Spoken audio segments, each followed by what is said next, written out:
Hello everyone, today is Monday, September 1st, 2025, Eastern Time. Welcome to Panda Finance. Let's take a look at the top 9 global corporate news stories from the past week. Here are the details. Nvidia posts slowest growth in over 2 years. Nvidia, the world's most valuable publicly traded company, offered a subdued sales outlook for the current quarter, fueling concerns that the explosive surge in artificial intelligence spending may be losing steam. For the fiscal second quarter ended July, revenue and operating profit hit fresh records, with sales climbing 56% from a year earlier.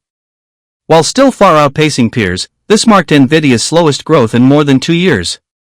The performance came despite a near-total halt in sales of its high-end chips to China amid U.S. national security restrictions, underscoring both the company's resilience and the growing risks to its trajectory. Musk's Starship achieves milestone 10th test flight. SpaceX's next-generation heavy-lift rocket, Starship, successfully completed its 10th test flight after lifting off from Texas at 6:30 p.m. Central Time on August 26 and splashing down in the Indian Ocean roughly an hour later. The mission tested multiple objectives, including deploying dummy Starlink satellites using its novel PEZ dispenser system and conducting an in-space engine reignition. The flight was declared largely successful by the company, another step toward Elon Musk's long-term ambition of interplanetary travel. German carmakers slash over 50,000 jobs in 1 year. Germany's auto sector, one of the nation's industrial pillars, has shed roughly 51,500 jobs over the past 12 months, nearly half of the country's total layoffs of 114,000. The cuts amount to about 7% of the industry's workforce. Carmakers are struggling with falling profits, global overcapacity, and sluggish overseas demand. Long-standing structural challenges remain acute. Chinese rivals are outpacing German manufacturers on both cost and innovation, while the transition to electric vehicles continues to stall. Trade uncertainty under President Trump's tariff policies has further clouded the outlook. Keurig Dr. Pepper to acquire Peet's parent in $18.4 billion deal. Keurig Dr. Pepper announced plans to acquire JDE Peet's, the parent company of Peet's Coffee, in a €15.7 billion, $18.4 billion, transaction. The deal sets the stage for a corporate split that will unwind the 2018 Keurig's Dr. Pepper merger. Following completion, the combined entity will be divided into 2 separately listed U.S. companies, a North America-focused beverage business with annual sales of $11 billion, and a global coffee company with revenue of $16 billion. The separation is expected shortly after the deal closes. Appeals court rules Trump tariffs unlawful but leaves them in place. A U.S. federal appeals court has ruled that most of former President Donald Trump's global tariffs were unlawfully imposed, finding he exceeded his authority in invoking emergency powers. However, the court allowed the tariffs to remain in effect while sending the case back to a lower court to determine whether the ruling should apply broadly or only to the specific plaintiffs. The decision prolongs uncertainty over the ultimate fate of Trump-era tariffs, which continue to shape global trade flows. JD.com, Alibaba top China's private enterprise 500 list.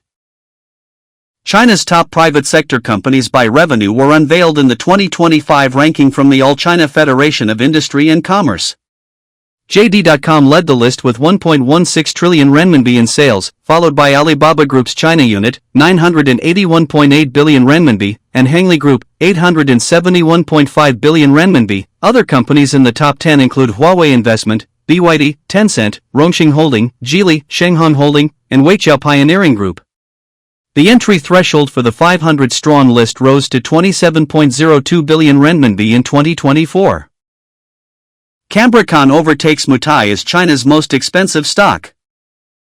Chinese AI chipmaker Cambricon surged to 1,587 renminbi and 91 cents per share on August 28, dethroning liquor giant Kuaichao Mutai as the most expensive stock in A-shares after the latter's 7.6-year reign. The rally, which saw Cambricon's stock price double in a month, has been fueled by surging demand for domestic semiconductors as Chinese tech firms such as ByteDance shift away from US-made Nvidia chips. The company also reported record first-half earnings, while the release of DeepSeek's upgraded AI model optimized for local chips has further bolstered investor confidence. Waha confirms heir Zhong Fuli inherits 29.4% stake. Waha Group announced that Zhong Fuli, daughter of the late founder Zhong Qingho, has inherited his 29.4% stake in the beverage company, in accordance with his notarized will. Business registration changes have already been completed. The group's ownership is now split among three parties: Hangzhou Shangqing District Wenxiang LV Investment Holdings, 46%, Zone Fuli, 29.4%, and the company's employee union, 24.6%. Waha clarified that ongoing litigation involving Du Jianying does not affect its equity structure. Meituan to scrap delivery rider penalties by end 2025. Meituan announced it will abolish late delivery fines for its riders nationwide by the end of 2025, replacing penalties with a performance-based scoring system. The move was unveiled at a public event in Beijing focused on algorithm transparency and labor protections. The company also outlined measures to enhance safety standards, reduce fatigue, and address last-mile delivery challenges. The policy shift underscores the mounting pressure on China's gig economy leaders to improve working conditions. Thank you for tuning in to today's financial news. We look forward to seeing you again.